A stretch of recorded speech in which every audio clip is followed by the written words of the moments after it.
What's going on, everybody? Welcome back to another episode of Gaming with the Broscast, episode 307.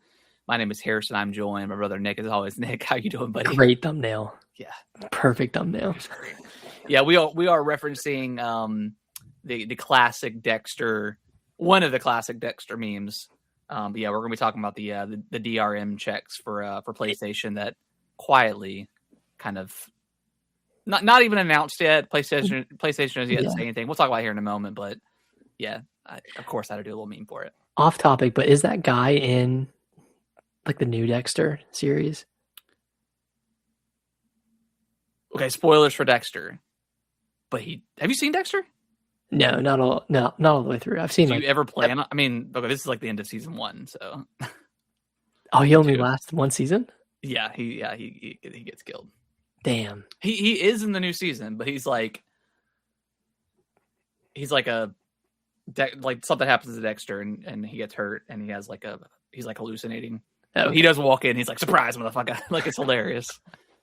Does Dexter kill him? No. I would imagine no, right? Because Dexter only kills serial killers. Well, so Dokes catches him and realizes, and he always kind of was suspicious of Dexter, but he was dating some pyromaniac at the time that ended up blowing him up. Huh. Yeah. Should I watch Dexter? Yes, I think it's good. I think it's a good watch. Like towards the end, I think it kind of falls off pretty hard for me. And then the Dexter New Blood, where like he moves to Alaska or something like that, and I don't know how nobody notices that there's like a nationwide like hunt for this guy. I guess they assume he died. I don't know, but he changes his name and he's dating like a cop in the new series, and then something happens and it ends, but it ends in a way it's like, okay, is the show just over? But then they have like the resurrection one, and that one's like the newest season that takes place in New York, and that's with this kid? Yeah, his son Harrison. Okay. Yeah. And his son is fighting like the dark presence inside of him too. Yeah. Very cool. But that one's cool because like in the newest season, he moves to New York. He's following his son, and he comes across like this cult of serial killers that do this game and like this part. It's really cool actually. I think I saw a spoiler for how the show ends. Oh, okay. If it ends how I think it ends. Like the newest season? Yeah. Okay. Have you seen all of it? I've not. No, I've only seen 4 episodes maybe. Gotcha. Anyways, sorry. Tangent. No. But yeah, welcome to the show. Appreciate everyone being here. Listen to the audio version, all that good stuff. Nick, before we dive into what we've been playing, because you and I have both finished Pragmata. How was your week? Week was great. Took part of Thursday off and drove up to High Point and then to Charlotte for a concert. Went to see the Maine. Heck yeah. Ah, dude. They played just their new stuff, or they kind of do a mix? No, they did a mix. They only played like 3 songs off their new album, and then the rest of it was just a mix of like all of their discography. I mean, they have 10 albums to pull from, so yeah. They have. How long was the show? Let's see. They played for like an hour and a half, so like 20-ish songs. Okay, but it was a great show. Yeah. John, the front man, the singer, he's such a great presence and like great front man. He got into the crowd and like hyped people up. Heck yeah. It was a good time. Yeah. Yeah. We were kind of like, I mean, you've been to the Fillmore before, and it's kind of tiered, right? Like there's the front area, there's the second. That's probably the film at the Fillmore. You went to Charlotte, right? Yeah. Yeah. Yeah, that's the one where we saw the used at, and we were like right on this, like, so you walk in and like to the right, and there's like that bar straight ahead, and then to the left is like the stage. We were right there, so we weren't in front or anything, but we got to see it from the side and got to see him walk off and stuff. Yeah, yeah, that's probably my favorite like smaller venue, I think. Yeah, in North Carolina, it's really good. Yeah, it was a good one. Yeah, we were like on the second tier, but we could see over everyone's heads. bottom, so like we had a really good vantage point. Yeah. But man, we were tired by the end of it, just because you're standing the whole time.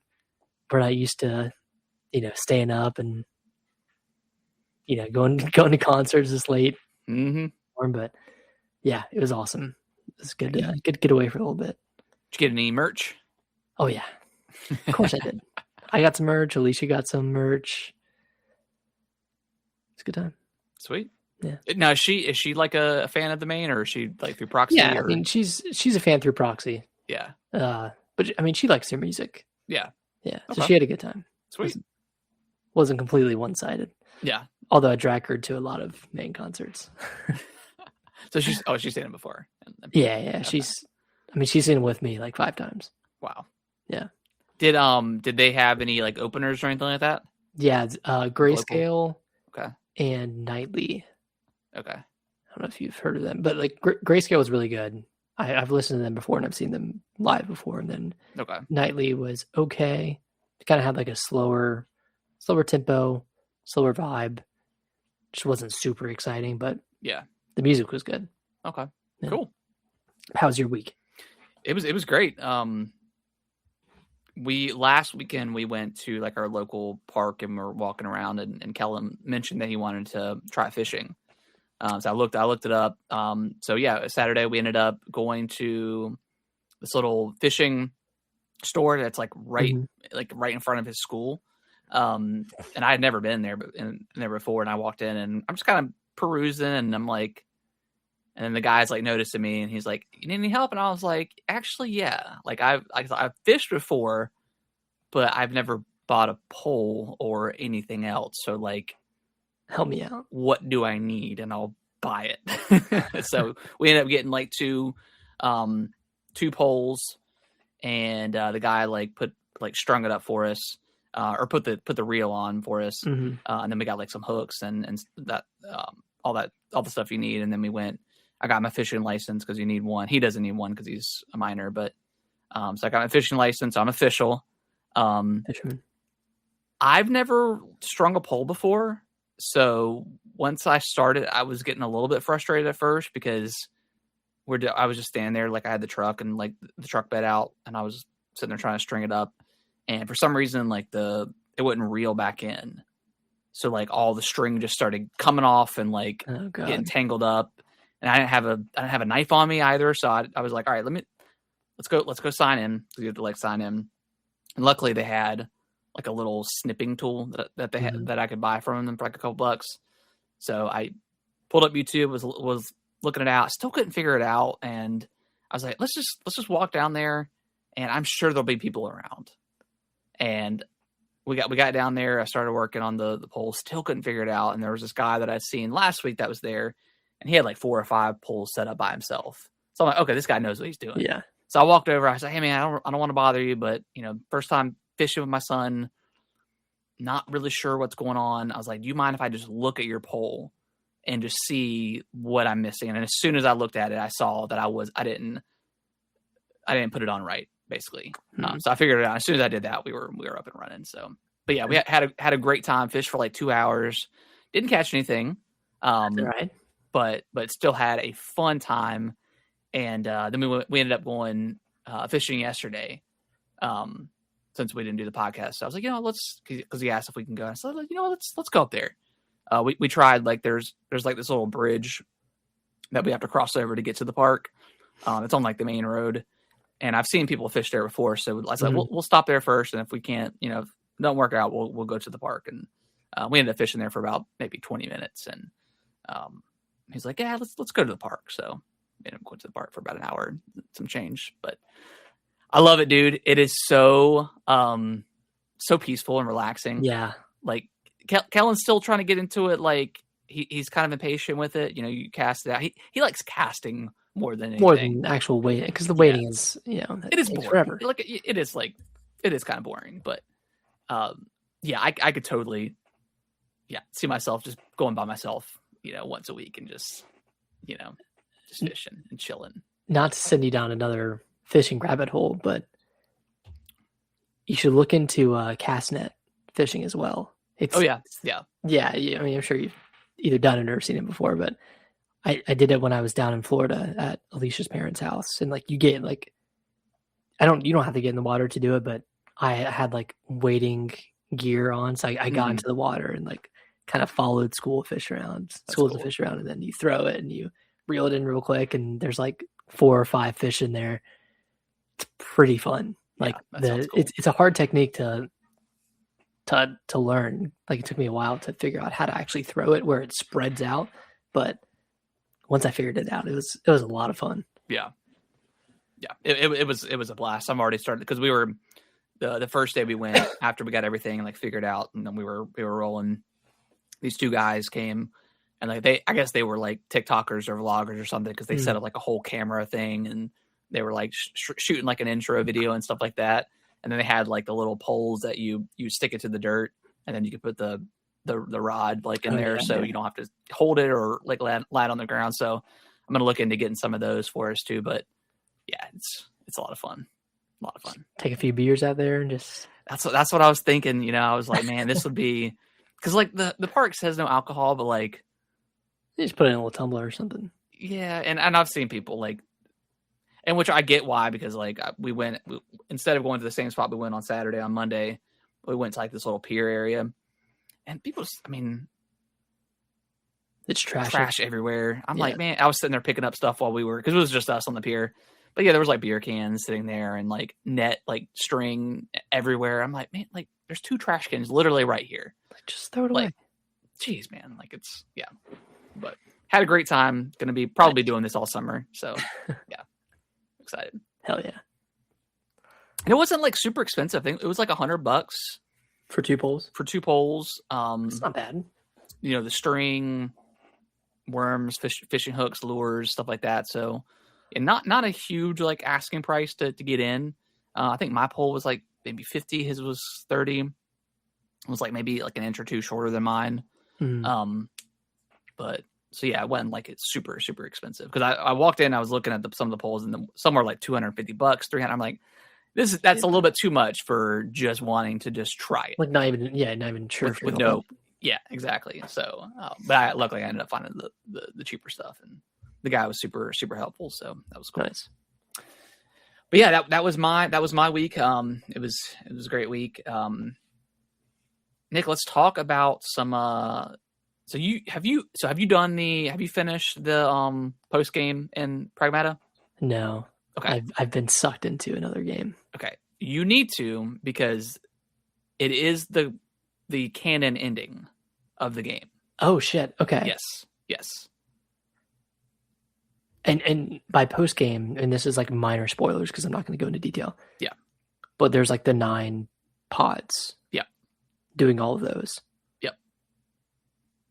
There's a canon. Okay. So yeah, basically after have you done any of the pods yet? Just one. I've done 1 pod. Okay. So basically, so you should be able to do 2 or 3 at the start, and then it's going to make you go back and fight all of the bosses of each area, and they're like upgraded versions of all the bosses. So you go back there and you fight them, and you get more stuff, and then you'll unlock that door, and there's like really, really cool suit for you. Another skin for Diana, and then there's an item that you get that you have. It's a mod. I'm not gonna tell you what it is, but you have to equip it, and then because it brings you back out right before the final boss. Mm-hmm. So you do all that. You attach the mod to your suit, and then fight the final boss again, and then you'll get a different version of a different ending. Interesting. Okay. Yes. All right. I need to do it then. I was like, yeah, I don't know if like I saw through the door that it was just. And you get a really, really cool gun as well. You get a new gun too. What was it? Is it different from the weapon you get from beating the game? What's the one you get for beating the game? Like the melee-ish one? No, it's different than that one. Okay. It's like another. It's like it's a pretty. I don't know if I'd ever use it necessarily, but it's cool. Yeah. Okay. So yeah, you need to do it because it changes the ending. Okay. Yeah, I'll go do it. Yeah. But yeah, I absolutely love this game. I mean, it's right now, and it's funny that it's both Capcom, but like this and like Resident Evil 9 are neck and neck. I think Resident Evil 9 probably pulls ahead just a little bit for me, just because I think that game is so damn good. But yeah, Pragmata is fantastic, man. It's such a good game. It's a really awesome game. It just nails the gameplay. Like, yeah, it's fun. Gameplay is like, really awesome. Pure fun. Like I never once didn't want to do like an enemy encounter. Like, yeah, like even towards the end, like I was still excited about doing all the encounters because the hacking is just really fun. Yeah, and it feels good to play. Like, yeah, it's a really great game. The story, I mean, I feel like the story starts strong, it dips for a little bit, and then it picks up at the end, and it has a really good payoff. And like, even I guess this is the non-canon ending, but even the non-canon ending was pretty emotional. Very, yeah. And that final sequence with the boss, and then like the kind of the escape scene from that specific boss was awesome. Yeah, and I just like I love like the little like the visual logs that you find, kind of like given the story, and then like even there's like the reporter that's on like the station that like ends up I think he ends up escaping by the end of it, but like you see like what's happening through like that person's eyes, and then there's the person that's like making all the little secret walls, kind of like Dark Souls. And that's a really cool storyline to follow. So there's like a bunch of little storylines that you're kind of following along with the game that make it just makes it really interesting. I kind of wish you did see maybe a person or two, right? Because it really is just you and Diana. Yeah. I mean, it explains what happens to the people, but I kind of do wish it was kind of like maybe a BioShock situation where you're trying to help somebody out or something like that. Yeah. But yeah. The game's incredible. Runs great on the Switch too. It does get a little bit like towards the end, especially it's like the frame rate. Framey. Yeah, it gets pretty framey, but I mean visually, I think it looks great. New IP, $60. Like I feel like this game, not celebrated because that's kind of weird, but like, man, like it's cool to see developers not only make new games, make new IPs in a world of sequels, but to have it like cheapish to purchase. Oh man, it's great. Yeah, Capcom, ton of replayability. It's got all the typical Capcom Resident Evil style. You can replay it with New Game Plus. I think it took me a little over 20 hours to finish the game and do. I went back and like 100% of every level, and then did the post game stuff. I didn't do all of like the training simulation stuff, but yeah, great game. Yeah. Highly recommend it. I think I was around 9 hours by the time I finished the story. Yeah. And that was like doing everything that I saw along the way. Yeah, it makes it super easy to go back and get all that stuff. Especially with like the scanning button, it tells you exactly where these items are at, and you just got to figure out a puzzle to get to them. Pretty much is it. So. Yeah, excellent game. Great. Capcom is 2 for 2 for us this year because I mean we haven't played Monster Hunter Stories 3, but I heard that one is it's got like an 86 or 87, like 85, something like that. So that one's they're the masters at making games in the 85 to 89 range. Yep, exactly. Just in their bag doing all that. Yeah, so game is fantastic. I'll briefly mention before you talk about Vampire Crawlers, but I did finally start Assassin's Creed Shadows. And I am to the point after like Nawe gets injured, and I think the game is going to start officially opening up. I think. So I like it so far. It's definitely like not as good of a like port as like say Resident Evil Requiem or even like Pragmata. Visually, it's like I can definitely tell that it's a downgrade for sure. Where Resident Evil 9, it's like I probably couldn't. I mean, you probably could tell a little bit between PS5 and Xbox. In the Care Center, you really can't tell. No, not at all. But yeah, and then frame rate, like it's definitely like 30 in sub as well. So not the best port, and we'll talk about it in a little bit with the Resynced announcement that came, but. maybe because there was no Switch 2 version, so maybe you just can't handle it, or maybe they just need more time for polishing and stuff like that. But we'll talk about that later. But yeah, I like it so far. I don't know if I'm going to, because we've got some. I know Saurus comes out on Friday, which I think I'm gonna pass on. But there is that Invincible Versus game that I might pick up if it reviews well, and then what's next? What's next month? Yoshi, which I don't know. I might wait for reviews. It reviewed really well. Yeah, came out a little bit higher on that game after the previews that initially was. Looks interesting. It looks like just a chill platformer. Yeah, chill platformer.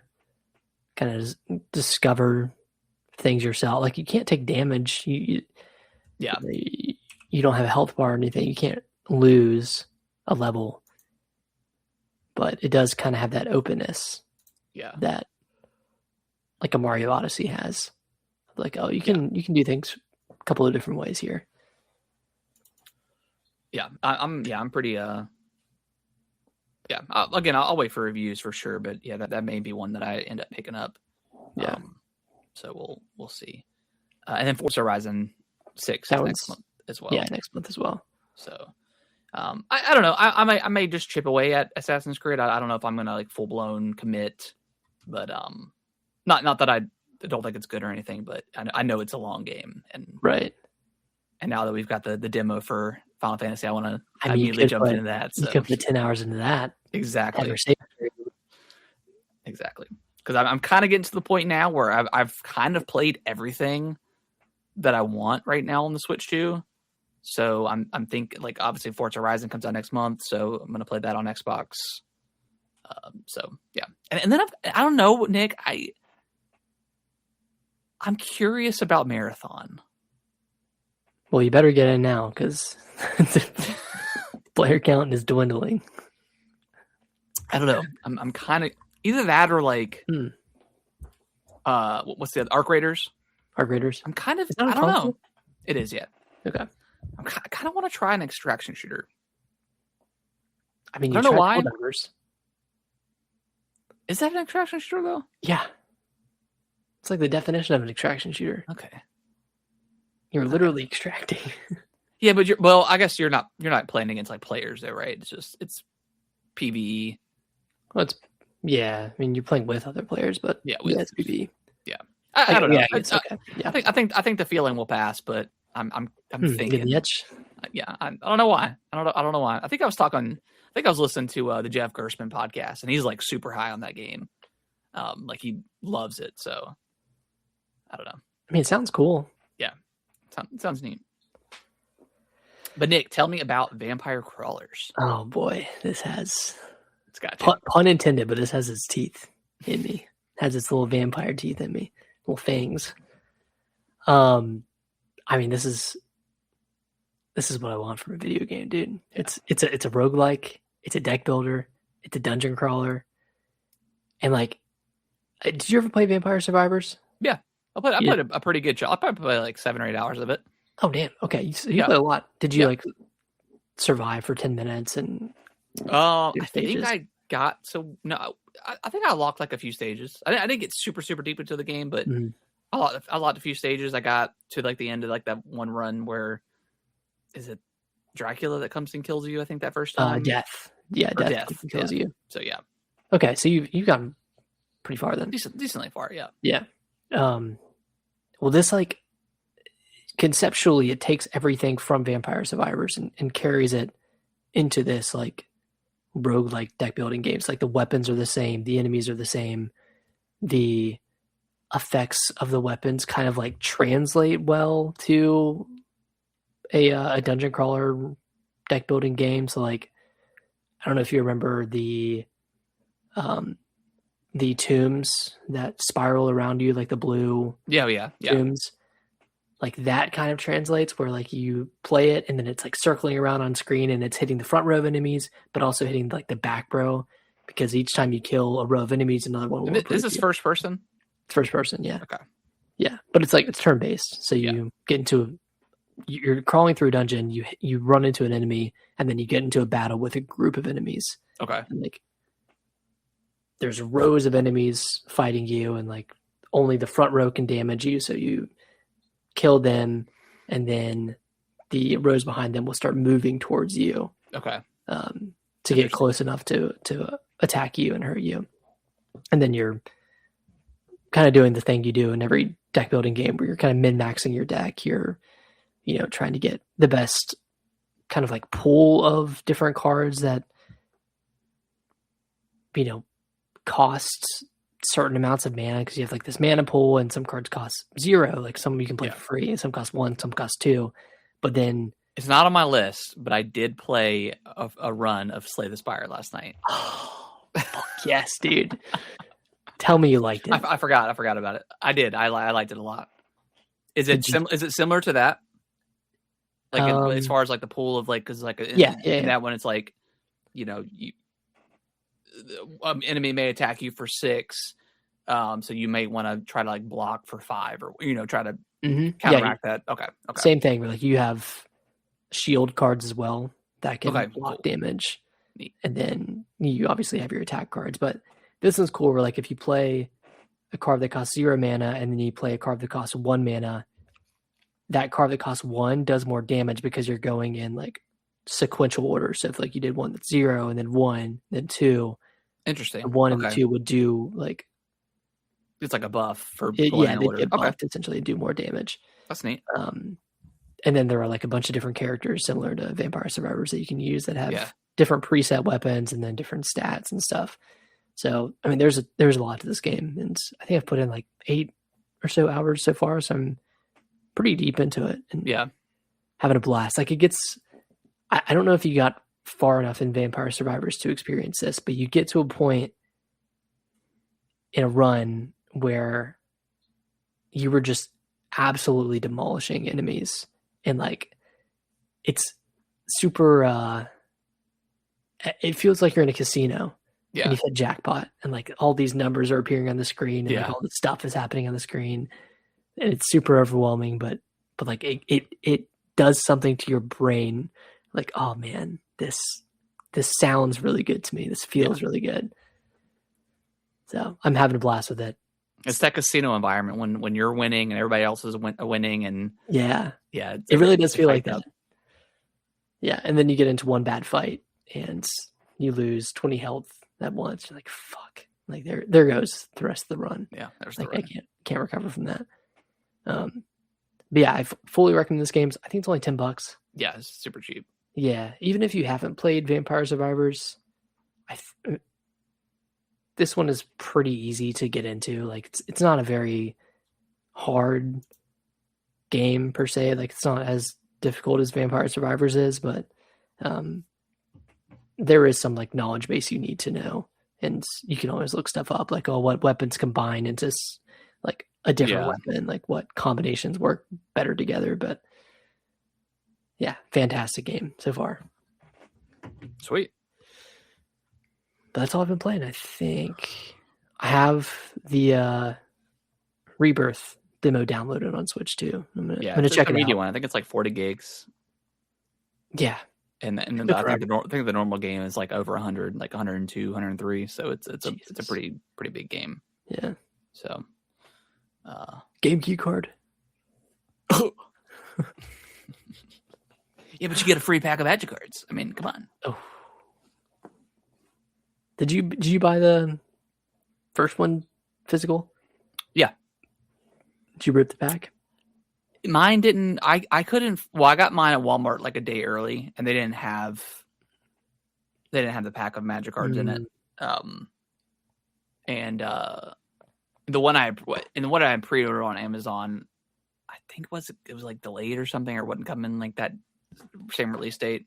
Typical Amazon experience. Dude, they suck with pre-orders. Yeah, they're terrible.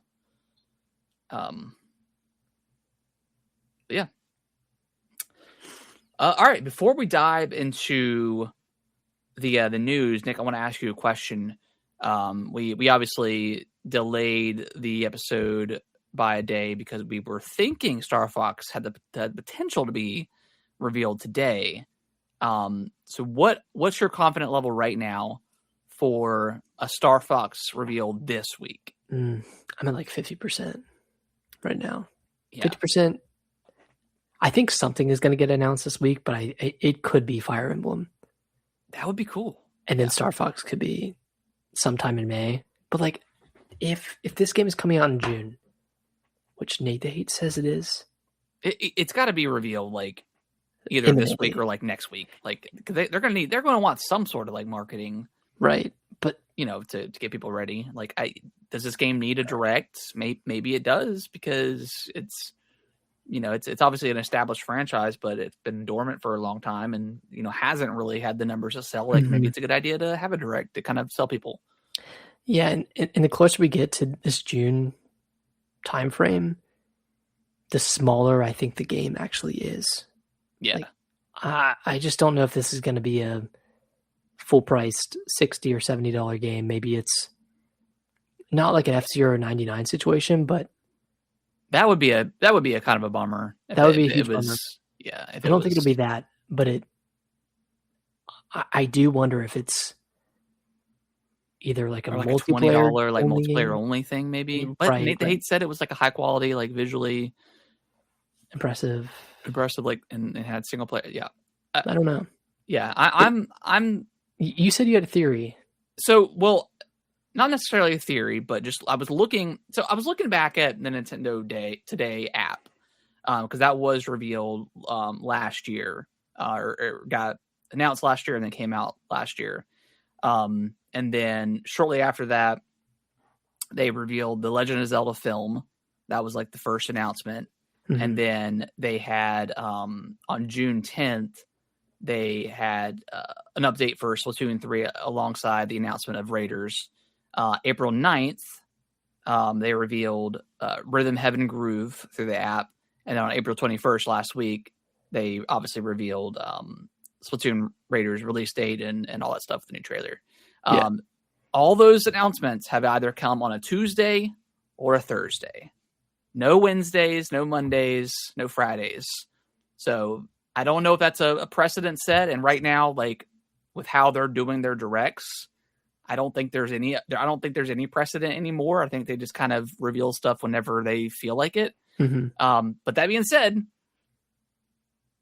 it could happen it could happen tomorrow. I mean, it really could. But looking back at the history of like the only 5 announcements they've had on the app so far, Tuesdays or Thursdays have been the days. So if we're going to get it this week, it may just come to like Thursday. Yeah. We'll see. I don't think it can come tomorrow because I'm pretty sure Wednesday is a holiday in Japan. Okay. So I don't think there would be an announcement tomorrow. So at that point, all eyes on Thursday, because that's the last day in April. Yeah, it is. That would be kind of crazy too. Like if it's the last day of April and Nate the Hay gets it, he's going to have another sitting down on the beach Mario meme. I hope he's wrong. Yeah, I mean, we talked about last week. Like, I think you and I are just kind of over the leaker culture and like the way they treat these people and treat as gods and like I don't know. It makes like certain YouTubers like sit on like a high pedestal of like I don't know. It's just I don't like it. I'd rather just have stuff get announced and it'd be like a genuine surprise. Yeah, and the answer is stay off the internet, right? But like if you go on Twitter, you're gonna see stuff because everyone's gonna report on it.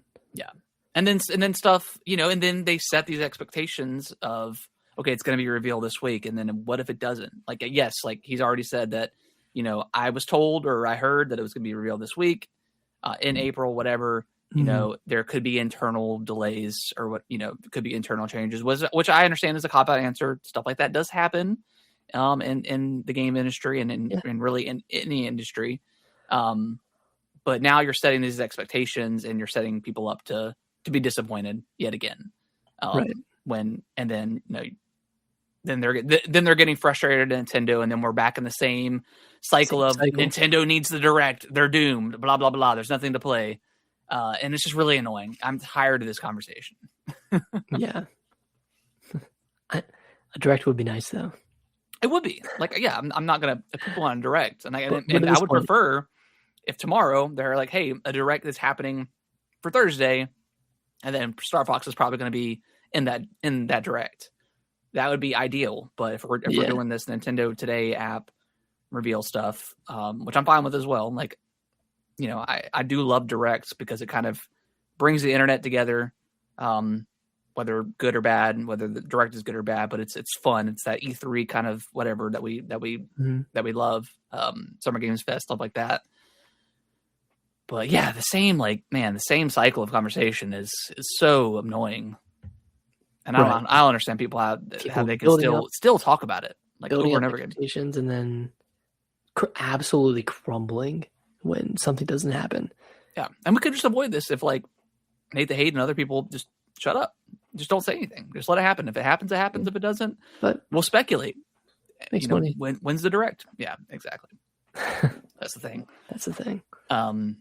So yeah, I think I'm with you. I think I'm 50-50. Like I could see it going either way. Mm-hmm. I kind of hope it doesn't get revealed this month because then we got to start having conversations. Are these people that reliable, or are they just kind of shooting the shit because they heard something on the grapevine type of thing? Yeah. So I don't know. We'll see. I'm sure it'll get announced on Thursday, and and Nate will be back on his pedestal. Not that he ever left, but he will remain on the pedestal of accurate leakers. Yeah.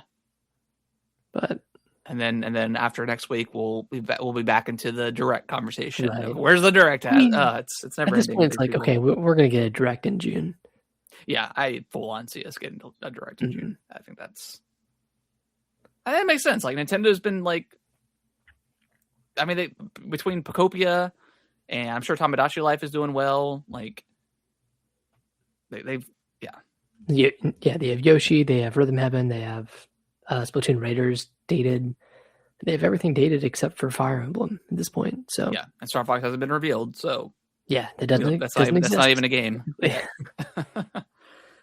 So yeah, again, a direct would be nice, but we just gotta be patient, man. Just gotta be patient. All right. Well, we talked about it briefly earlier, but Final Fantasy VII Rebirth demo is available right now on the Xbox and the Nintendo Switch 2. Mm-hmm. Your save does continue on over to the full game. I believe it is chapter 1 and 2. And Nick, you said that was a pretty meaty chapter, so you're looking anywhere between like, I don't know, 5 to 10, 7 to 10 hours worth of gameplay. You're huge demo. Getting the game early. Yeah. Consider this like one of those demos like Dragon Quest VII, like whenever that came out, where it was like a 5-hour demo.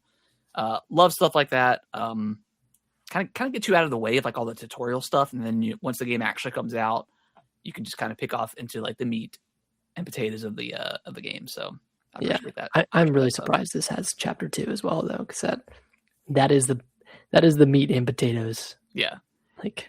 I mean, maybe it doesn't do the whole full chapter. Like maybe it's like part of the chapter or something. But either way, I don't know how they would get you because it's an open world. Like you can go. Yeah. Theoretically, you can go anywhere within that section.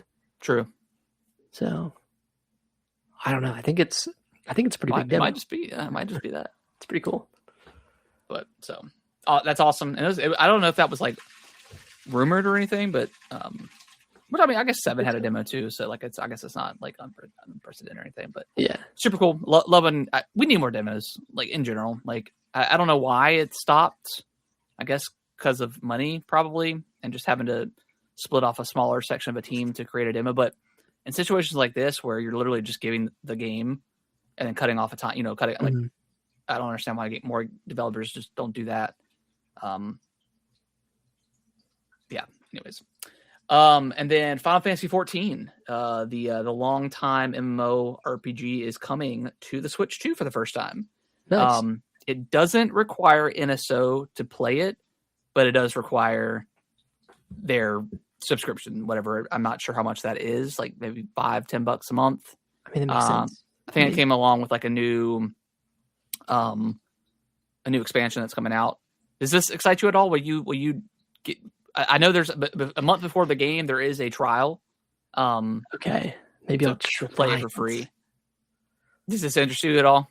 I mean, I'm not an MMO guy. Same. Yeah. Aside from RuneScape.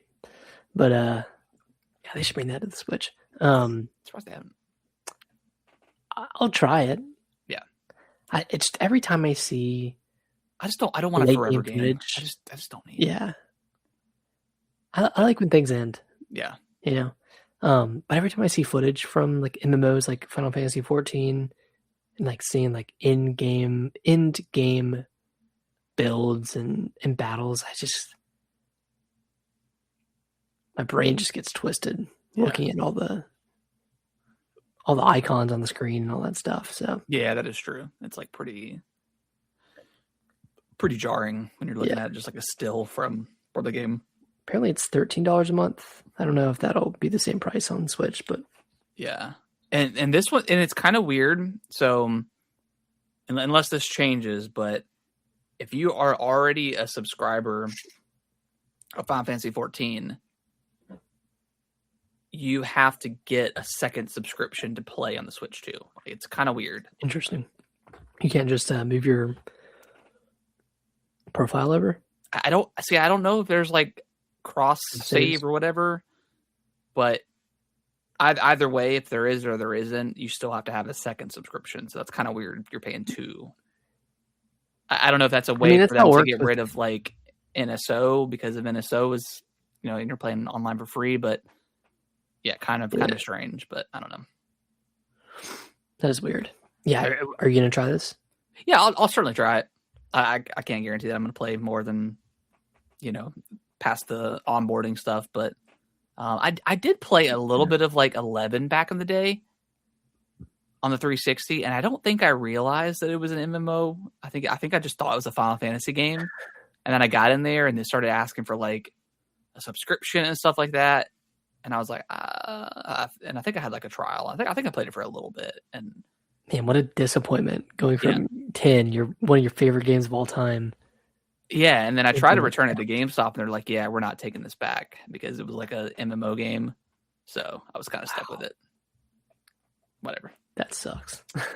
Yeah. So yeah, I'll give it a shot. But again, like I'm just not a big like MMO guy. Like I don't mind a long video game, but I do like when said games end.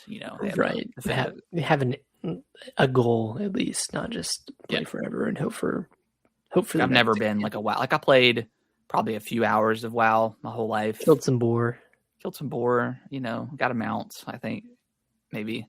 RuneScape was fun. I played a lot of RuneScape. I think mount's pretty late game, bro. Oh dang, well maybe I never got one. RuneScape though. RuneScape was pretty fun. Yeah.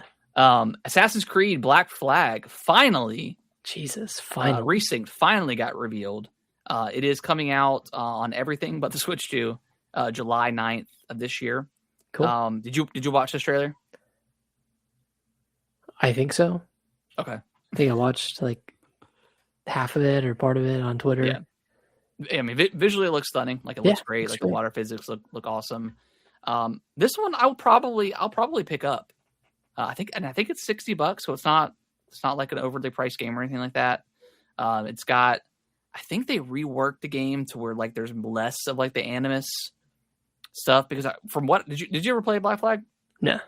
So it's kind of like a meta joke on Ubisoft itself, because like they're in, if I remember this correctly, that the stuff outside of the Animus, you are like a game developer making a video game, and you're using the Animus stuff to like help build.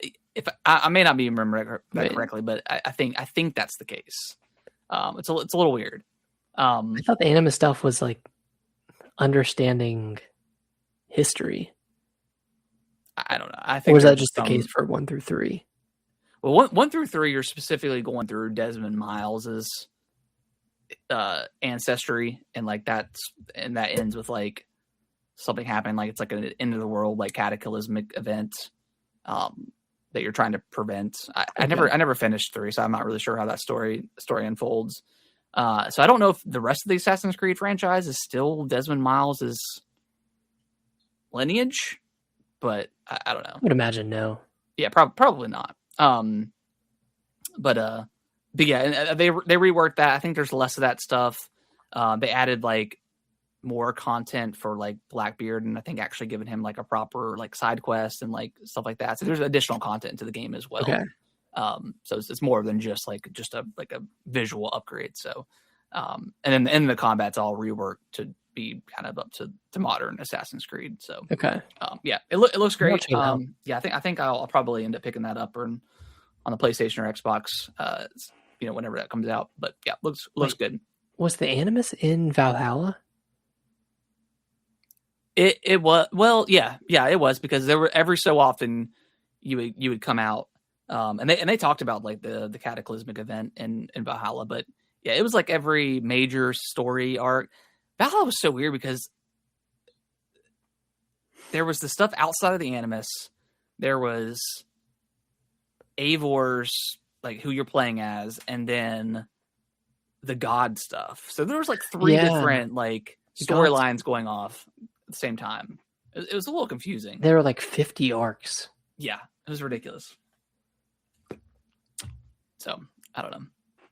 Yeah, I need to watch like a YouTube video of the timeline for Assassin's Creed. Buckle up. Yeah, grab some popcorn. Because I didn't play Odyssey, I didn't play Origins. I think I played a little bit of Odyssey. Yeah, I think that was the start of like them just being like ridiculously long games. Mm-hmm. And I didn't play. What was the Boston one? The Boston one? No, Basim. Syndicate? No, Basim. Like his name is Basim. It's like the one that Mirage, Assassin's Creed Mirage. That was like Mirage. Yeah, that was kind of like more of like a linear, I think, back to kind of homage to like the original Assassin's Creed game. Yeah. But yeah. So yeah, that looks really cool. Next story, Resident Evil Requiem, the mini game that was like mentioned, by the creator or the developer a couple months ago when the game first came out. Reportedly coming next month. It does require you to finish the main game, and it's based off the battles in the game. I'm assuming bosses maybe, or some sort of set pieces in the game. Is this Mercenaries, or is this? We're not sure. We're assuming that it is, but for them to say minigame and not just say Mercenaries, it's kind of weird as well. Maybe it's a translation thing. Could be. Yeah, it could be. Maybe they mean new game mode. Yeah. I don't know. Or maybe that's the translate. I don't know. I'm excited for this though, because that's next week then. Yeah. Yeah. Anytime next month, next week starting. So, yeah, I need another reason to jump back into Resident Evil. I miss that game. Like I miss it too. I did everything I could do in that game, and yeah, I love it so much. Yeah.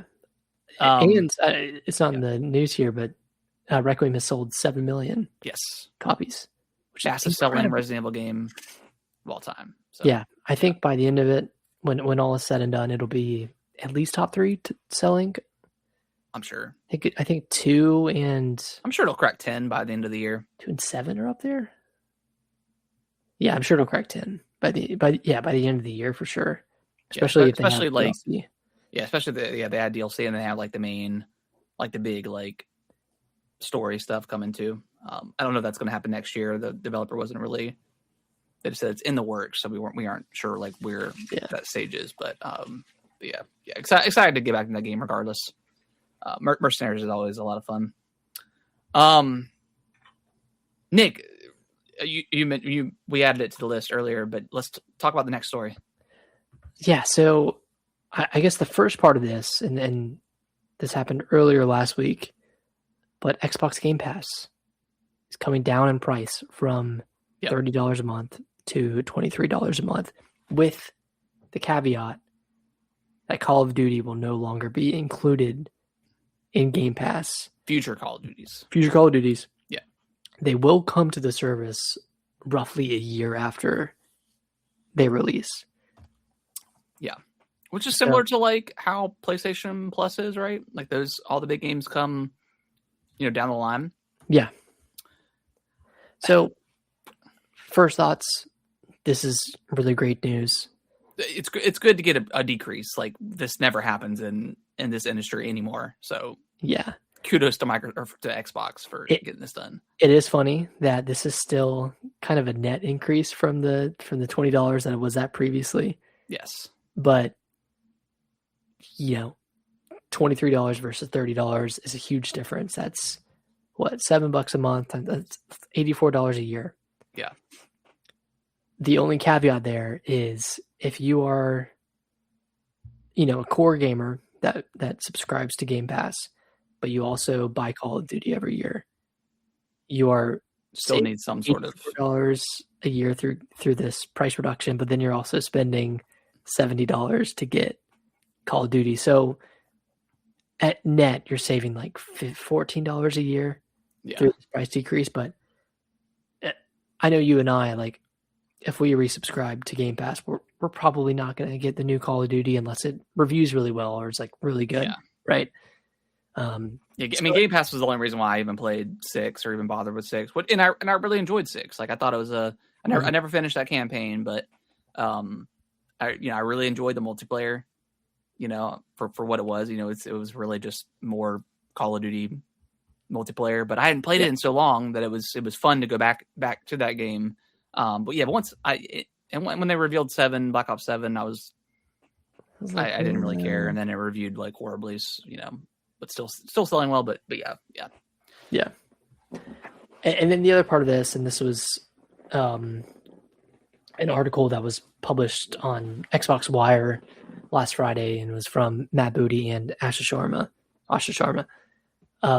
And I won't read through the whole thing, but essentially with this press release, they're saying, we know that players are frustrated with the current state of Xbox. We are going to commit to our core players, commit to building our audience, to reevaluate exclusivity, focus on stabilizing Gen 9, which is the current generation. Yeah. Delivering on the next gen as a leader in performance to play your console and PC games.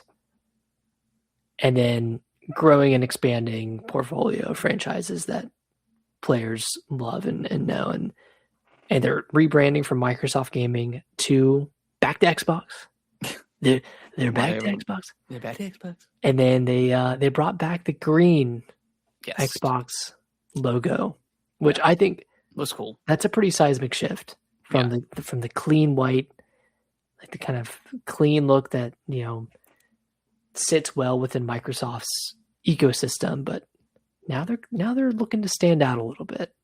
Yeah, and I vibe with that. And I think they're taking the right step to get back to that edgy, combative Xbox that existed back in like 2007, 2008, 2009. Yeah, I'm going to say this. I think this was a declaration of war. The console wars are back, baby. Let's bring it back. I watched your video, and I 100% agree that we do need to bring back console wars. Minus like all the crazy, like, toxicity and, genuinely hate somebody just because of the way they play a game. But toxic and jest, not actually toxic. Yeah. But bring it back. But PlayStation sucks. Like, Horizon sucks. Creative sucks. Like, it's all about John Halo, baby. Come on, John Halo. So, I mean, I know this is all talk right now. Yeah. Right. And then I think for better, Asha Sharma has been talking a lot more than I thought she would have for the past for just joining the Xbox team. But boots on the ground. I mean, she's getting stuff done. I mean, you tweeted last week, but between her and like Devin and Pritchard, the CEO of Nintendo America, prices are coming down with them actually having the price decreases essentially. I don't know. I was telling Brittany, I was like, my wife, I was like, these women coming into gaming, like I love it because they're getting stuff done. So honestly, like getting stuff done, things are becoming cheaper. Like with Nintendo, digital first party games are cheaper compared to physical games. I thought this would be the case, but it's not. It's not that, hey, this game is going to be $70 digitally and $80 physical. No, it's like with Splatoon Raiders, $50 digital, $60 physical. Yeah. That's awesome. With Yoshi, $70 physical. And in Walmart, I think, and I'm sure other ones are, they're price matching the digital version. So they're still, like with Yoshi, I think it's like, or with Raiders, it's 50, for the game physically. So I don't know, man. I feel like we're in, I think this, I'm probably gonna make a video on it this week, but I think in order for the games industry to strive and not crash, which I don't think it's ever going to necessarily crash because there's so many like indie games and stuff that'll keep everyone afloat. But in order for, if we're going to have these crazy expensive consoles, the games have to come down. Like we had like $50, I think should be like the new price. Because, and think about like how many people, okay, so for instance, Saros that's coming out on Friday, that's a $70 video game. Oof. Returnal was also 70. That was like one of the first like $70 games. That is a roguelike. Like there's already like that game is already pretty like friction heavy with players, and I mean in terms of like it's a difficult game. Like it's it's going to be a game that you kind of have to fight against. Yeah. Why not make that game 50? And there would be so many more people that would jump in because I would jump in if it was 50. It's as I would as well. I think developers and publishers really have to start thinking about that because, and then nine times out of 10, like within like 2 months, the game's on sale for like $50 or something like that. So it's like, why not just? But it's already out of the mind share by then, right? Exactly. So like, it's not caught up in the zeitgeist and people have forgotten about it. And you get the occasional stragglers that have held the line and waited for the discount. But there would be so many more games that I would buy if they were just cheaper, like Crimson Desert. Like I would probably jump in at $50 price point, and not if the game was bad or what, I'm not saying Crimson Desert, but the game was bad, then whatever. I do my research on games, and I know what I'm genuinely going to like, even if it's not, a high rated game.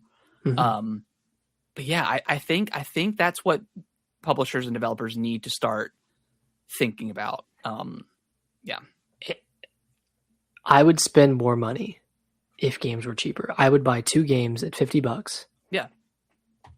Rather than taking a risk on one game at $70.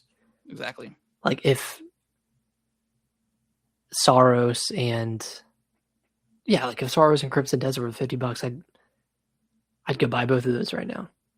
Like Square Enix, I think is doing it right now. Like Remake was 40, and I think also Rebirth is 40, maybe 50, $50.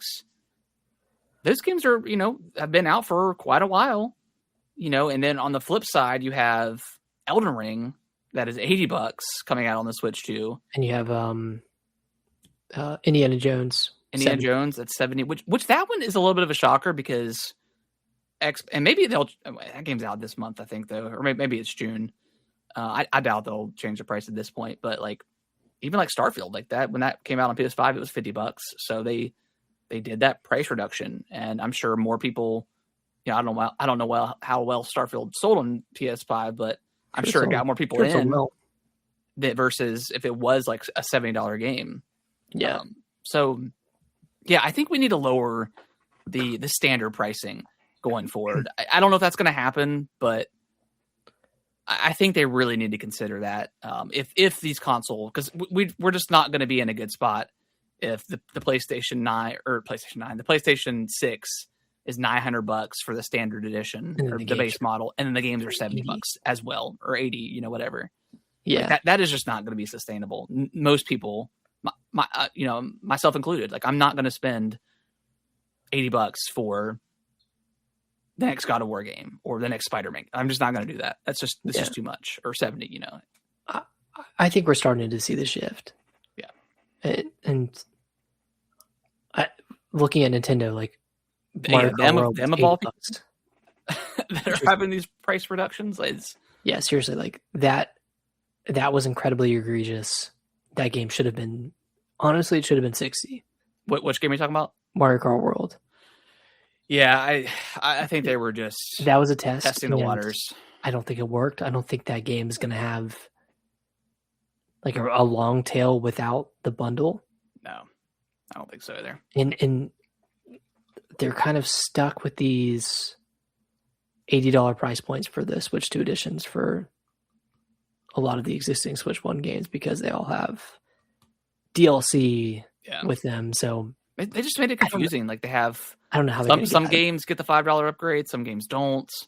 Some games are free, some games are not. 10, some are 20. Yeah, it's just kind of all over the place. And I hope with the announcement of like the price reduction for digital games, like maybe they'll finally start to get to, and I think maybe, I mean, do we get any more Switch 2 editions, after Mario Wonder? I don't know if we do or Pikmin? Not. Yeah, Pikmin, maybe.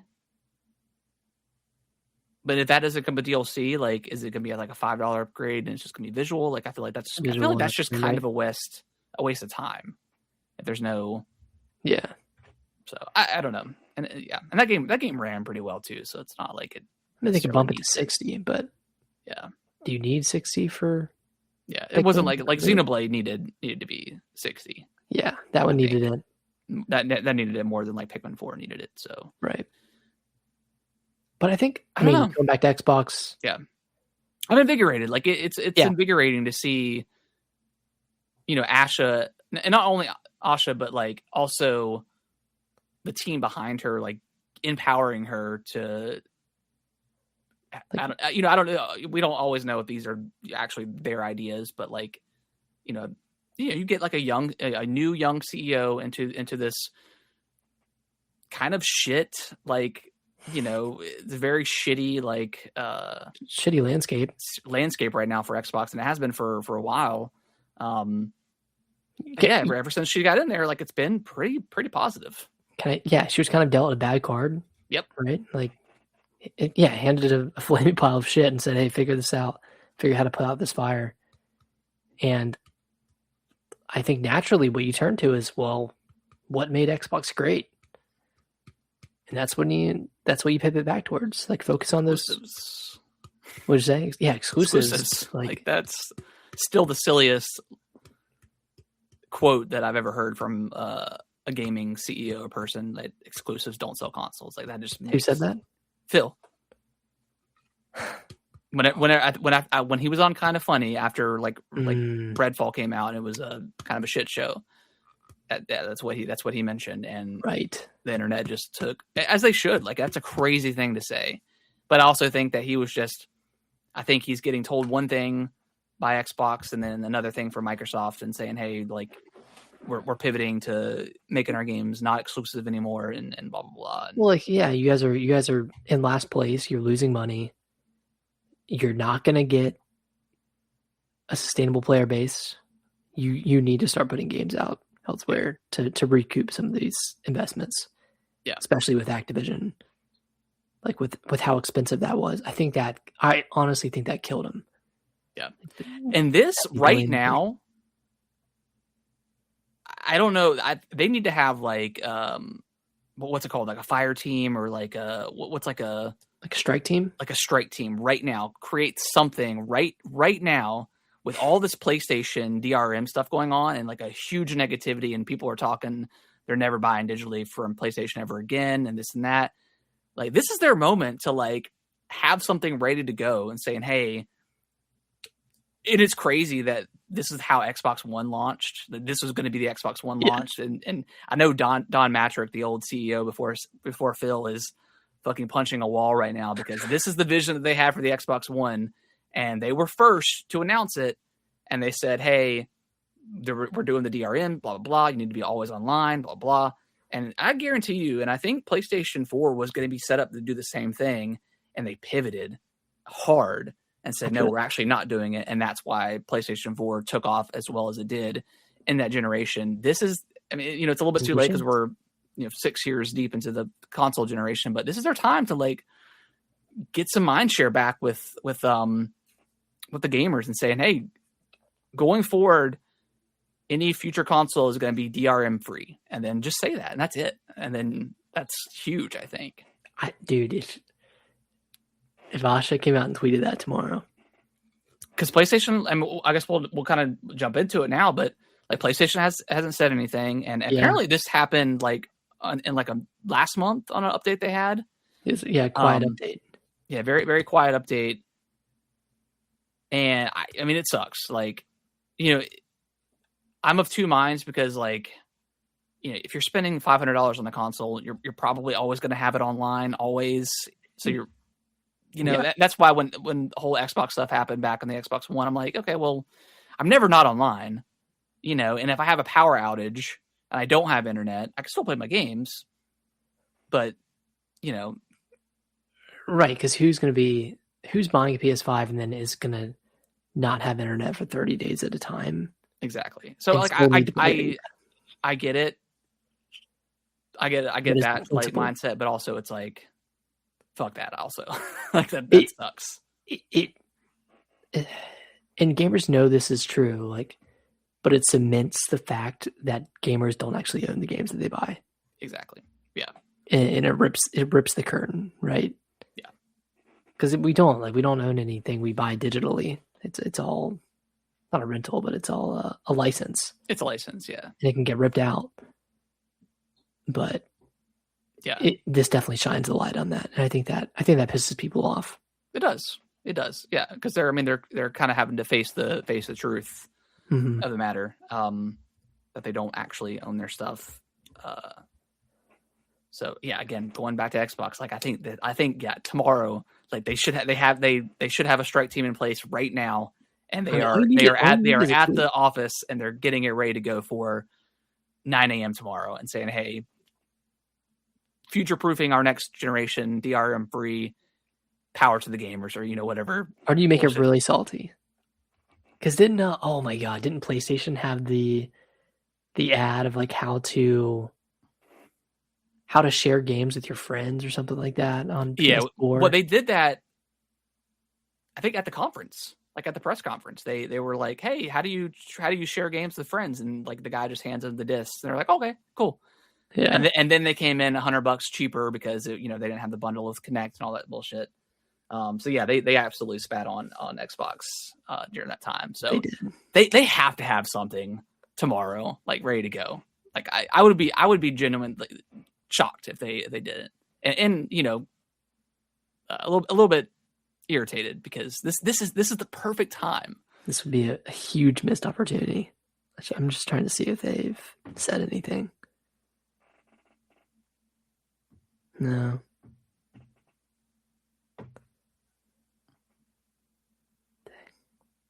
Well, yeah, maybe they'll do something tomorrow, but yeah, I'm hoping that they do, because that would be just hilarious that if they did that. Then you start clapping and back. Super smart. Yeah, exactly. And like Asha, she's online talking to people and stuff like that, retweeting stuff, saying like, we got you, like, here's the new Xbox logo or whatever. So like it's exciting. It's exciting for like Xbox to, finally get back into the thick of it. Finally get some claws. Yeah. And not just roll over at every roadblock. Exactly.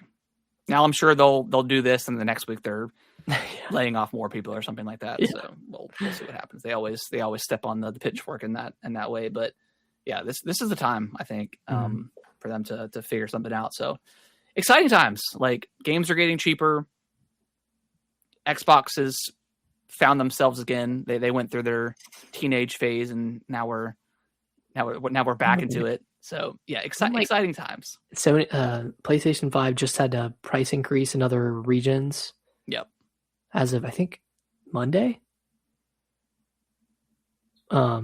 Increasing similar to how much they increased in the US, but like, and I think Xbox. I think Xbox should also like decrease their consoles as well.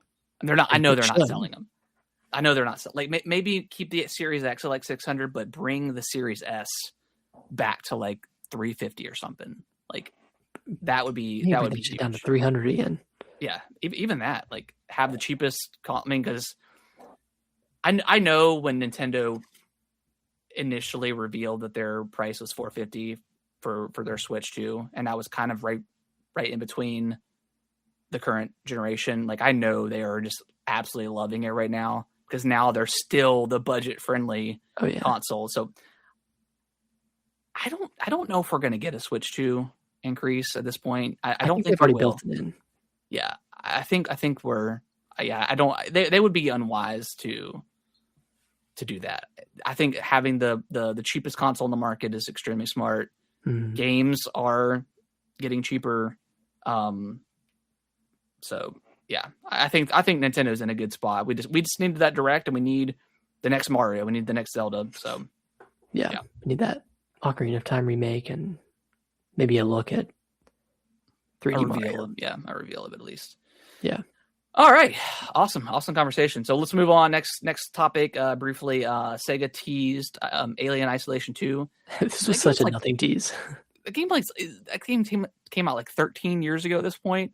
I mean, did you play through Isolation, right? Oh yeah. Okay.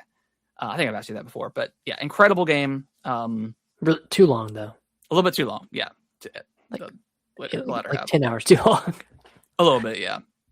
So super exciting that we know this is in development and is still coming, because I think it was already announced not too long ago. Was it? Okay, I didn't so. know if it was already announced, but it's been a while since we've heard about it, so I think they were just kind of reiterating that hey, it's not vaporware. Yeah. So that's exciting. We'll see it. We'll see what happens. We know Nintendo's next animated film with Illumination is slated for April 2028. We don't know what it is, but we know something's coming. This is 2 years after the Mario Galaxy movie, so they're on like a 2-year cadence with these. I mean, it's probably Donkey Kong. Yeah, Donkey Kong, right? Or I don't know. Do they Star Fox? If Star Fox happens, if they do Star Fox, or do they do Donkey Kong? I don't know. I'm not sure. I think Donkey Kong, if they would sell, I mean, obviously it's going to do numbers, but I don't know if they're worried about that. That's what I wanted to get your thoughts on, because the first movie did, I think, like 1.3 billion worldwide. Yeah. Mario Galaxy movie is, I think, at 800 something million. Probably will crack a billion. Yeah. By the time it's out of theaters, or close to it. What do you think a Donkey Kong movie would do? I would think max 500 million worldwide. Yeah. I don't know. I'm going to be very curious. Like, Zelda is a big one. Like, how well, I know it's not animation, but that is going to be like, there's no way that's $1 billion movie. Like, that would be insane. And I don't know if, and I hope Nintendo is not. I mean, obviously the first Mario movie was huge, but I don't want that to be the precedent and them thinking like that if it's not $1 billion franchise, it's a failure. I'm sure like Twitter warriors will say that, but I'm very curious about how well the Zelda is going to do. 500 million maybe. Yeah. I think it'll do well overseas and it'll do well in the US. I just don't know how revenue, like for $1 billion movie, right? For Mario, for the first Mario movie, how many people does that translate to?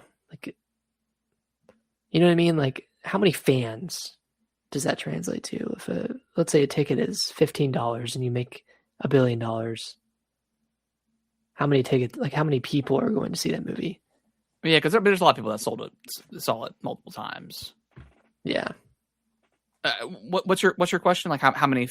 Like, okay, if everyone who bought Tears of the Kingdom, right? So let's call it 20 mil. Okay. If 20 million people went to see the Zelda movie, what's the revenue look like if tickets are $15 a pop? That's 300 million. Really, 300 million? Yeah. Oh wait, yeah, 300 million. 20 million times 15. Yeah. And I mean, like, I feel like it's already a success. I mean, I wonder what the budget is in this, like $100 million? I don't know. Yeah, we're not sure. We'll probably never know. It's Nintendo. Maybe less than that because they have pretty young actors that don't have a ton of credits to their name. Yeah. I mean, I'm sure the production cost is high, but I don't know. Yeah, I mean, if 20 million people, if we're like trying to correlate like the tiers numbers or whatever, I mean, I think that's a guaranteed 20 million people seeing the movie, and then there's going to be obviously more because it's oh yeah, because parents and families and going to take their kids and stuff like that. So yeah, and I have a feeling like this movie will also get repeat viewership as well. Like people, people are going to see it more than once. So do you think $1 billion's reasonable? $1 billion for Zelda? I mean, that would be like that would be insane. Like Zelda's already with Breath of the Wild, like it's already one of the best selling Switch games. So it's like already a pretty high. Like I don't know if you were. It would be I would be shocked if like you were to walk up to somebody on the street and say, "Hey, do you know what Zelda is?" And they would say no at this point. Like I feel like it's pretty well known. Yeah, everyone knows. Well known IP at this point. Maybe not so much like Mario. Like maybe like I don't know. Maybe like 1 in 10 maybe wouldn't know. But like everybody knows what Mario is, right? So. Yeah. And this is all hinging on the movie being good. Yes. If the movie is not good, it's bad. It's still going to do well. I think it's still going to make profit. But will it? How well will it do? But also like the Mario movie is doing very well. But critically, it got bashed. But Nintendo fans love it. So yeah, it's at 832 million. Based off of how it's trending, I don't think it'll hit $1 billion by the time it's out. Yeah, of the theaters, but it's still good. Still really good. Still really good. Yeah, I don't know. I don't know what the ceiling is for a Zelda movie. I don't know. Now let me ask you this: how much did the Lord of the Rings make? That's a good question. Trilogy. We'll just do trilogy. Okay, so it almost between the three movies, it almost crossed 3 billion. The Fellowship of the Ring, 897 million. Two Towers, 947 million, and The Return of the King, 1.15 billion. Jesus. So, okay, maybe the ceiling's a little bit higher than we thought. Maybe it is. Okay, but like 500 to 700 yeah, 500 million, I think. But how well would a Star Fox movie do? And you've seen Mario Galaxy, so you've seen the aura of Star Fox. I don't know, man. Like, is Kellen talking about Star Fox? He hasn't seen it. He hasn't seen the movie. Right. Okay. He was in the beach when we went and saw it. I don't know. I felt like if they were gonna do Donkey Kong, they should have done Mario the first movie and then done a Donkey Kong in like 2026 or 2027 or and then do Galaxy later on, but obviously that wasn't the case. So are we too far gone from Donkey Kong having its own solo movie from the original Mario movie? Like, does it still have like that popularity? I mean, obviously we have the amusement park stuff, so in the game there's that. The game came out last year. Like, I felt like it would have been Donkey Kong's time this year in place of the Galaxy movie, but I don't know. Maybe it just doesn't matter, and he's still going to be popular. Yeah. I don't know. I think I would prefer a Star Fox movie over DK, just because I think it could be a little bit cooler. Yeah. I don't know. I mean, either way, I'm day one, but I don't know. We'll see if the Star Fox game is real and how this game, what this game is. Is it a proper single player game with multiplayer? Is it a regular game, or is it like a budget? If it's like a budget $20 or free to play, just multiplayer only, I don't think they have a lot of stakes, or they don't have a lot of hope for Star Fox, the IP. So we'll see what this. I mean, what if they got Glenn Powell to? That'd be huge. To voice. That would be cool. Cloud. They got Glenn back. I mean, that would be sick. Yeah. So I don't know. If it was me, a week after that Mario movie came out, I would have announced Star Fox. Yeah, now you're riding high. Now we're getting like a little bit far away, and we're kind of forgetting about like the normal fans are kind of forgetting about Star Fox. You know, you can kind of reintroduce them again, I guess, whenever like the Blu-ray comes out. You know, when it comes to the digital services and stuff like that, streaming.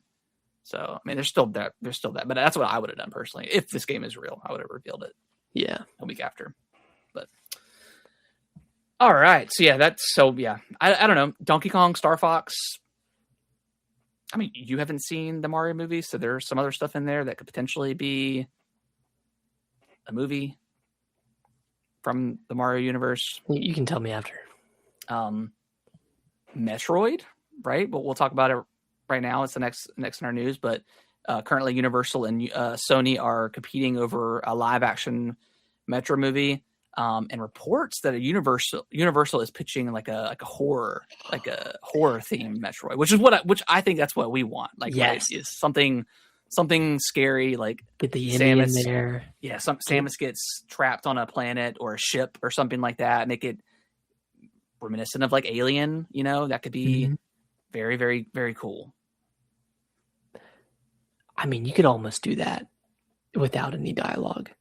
Yeah, and just have it be a very tight movie, very claustrophobic movie. Yep.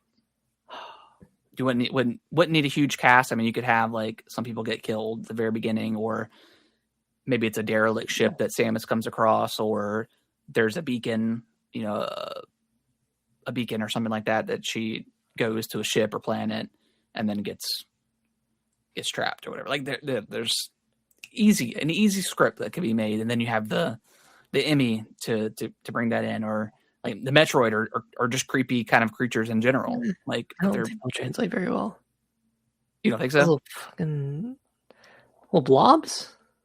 Yeah, but they attack you and like try to. If they did lean into, they'll try to like take over you, like take you over, like yeah, that could work. That would be awesome. Yeah, that's what I would ideally want is a horror themed Metroid. Yeah, so that'd be cool. Maybe that's the movie. No, they said Illumination is. Yeah. So they wouldn't give that to Illumination. Yeah. Dang. All right, and we already talked about the DRM stuff. So yeah, Nick, anything else you wanna talk about? Man, it sounds like Nintendo is just all in on movie franchises right now, which is cool. Like, I mean, is there anything else that you want to see them make a movie out of that has not been listed here already? I mean, I could really go for anything. I mean, at this point, I mean, I think that visually the Mario movies look great. If we could work it maybe on some story stuff, make that a little bit better. But I mean, Nintendo games just don't really have a story, so it's not like compare, like I don't know, like a Fire Emblem movie would be really cool. Like the Zelda does really well. Like Fire Emblem Xenoblade movie would be cool. Xenoblade could be cool. 2 people would go see it, but yeah, exactly. Yeah.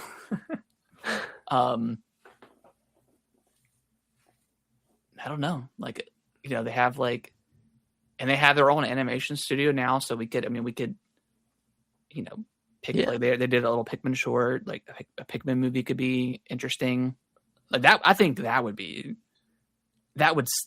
do extremely well.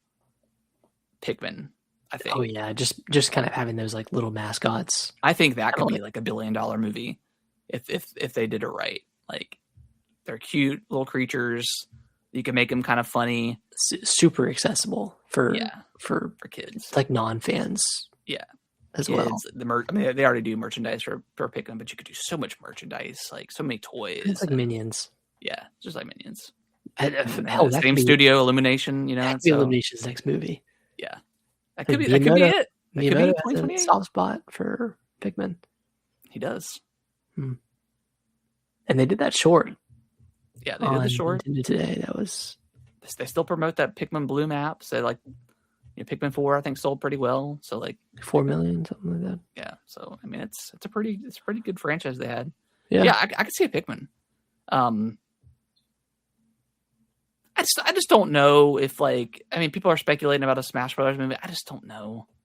What are they gonna do? Yeah, I don't know if I would even want that. Like, I don't want it to turn into team up and fight the Hand.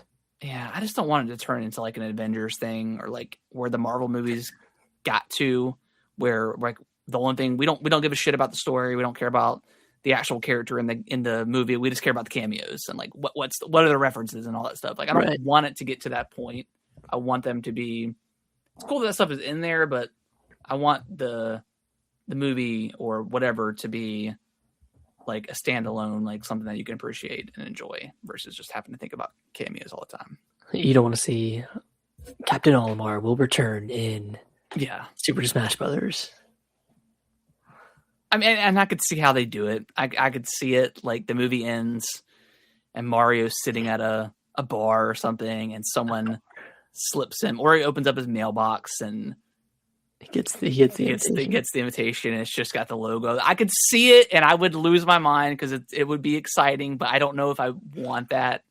I don't know if I want the next 10 years of build up of the Smash Brothers movies. Yeah, because you would need to do the original characters and you would need Captain Falcon. Wait, was Captain Falcon in the original?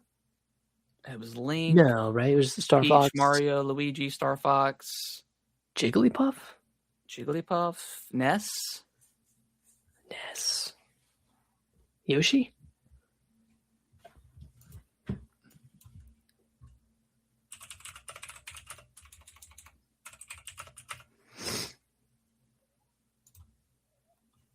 Let's see. Yeah, Yoshi. Okay, so Luigi, Mario, DK, Link, Samus.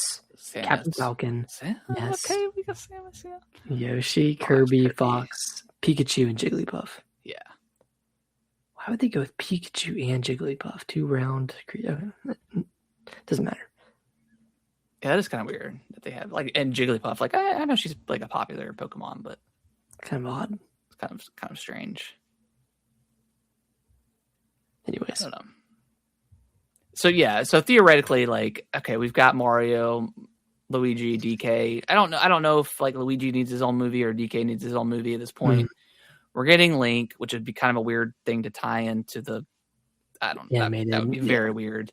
Same thing with Samus. If the Metro movie is live action, like how does that play in? So we got to look at Fox, got to look at Yoshi, but then it's like, do we need a standalone Ness movie? Do we need a standalone Kirby movie? We already know who Pikachu is, so that's not really a problem. Jigglypuff. I don't know.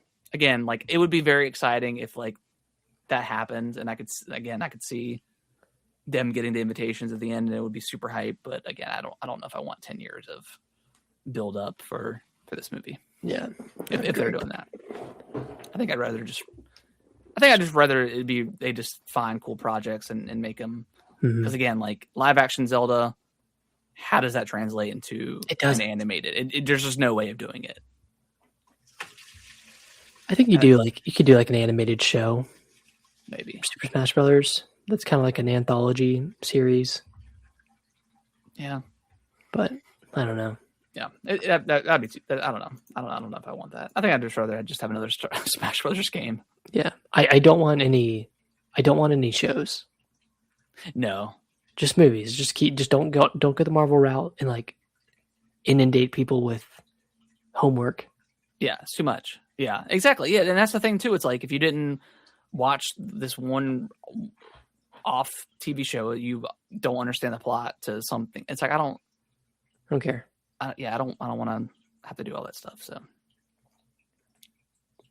all right. Yeah. All right. Well, we appreciate everyone watching, listening, all that great stuff. If you could review us on your favorite podcasting platform of choice, that would be greatly, greatly appreciated. I don't think there's any new games coming out this week, right? Other than Saros. I think we're both going to be skipping that one. We already talked about if it was cheaper, we might jump in. But I mean, who knows? We could get some juicy Nintendo news tomorrow. Probably not tomorrow, but maybe Thursday. Star Fox. We'll see. So we'll be back next week talking all that good stuff. And hopefully everyone enjoys their week. Kellen's birthday's on Friday, so we're excited about that. Let's go. Yeah. So, all right, guys. Bye-bye. Bye-bye.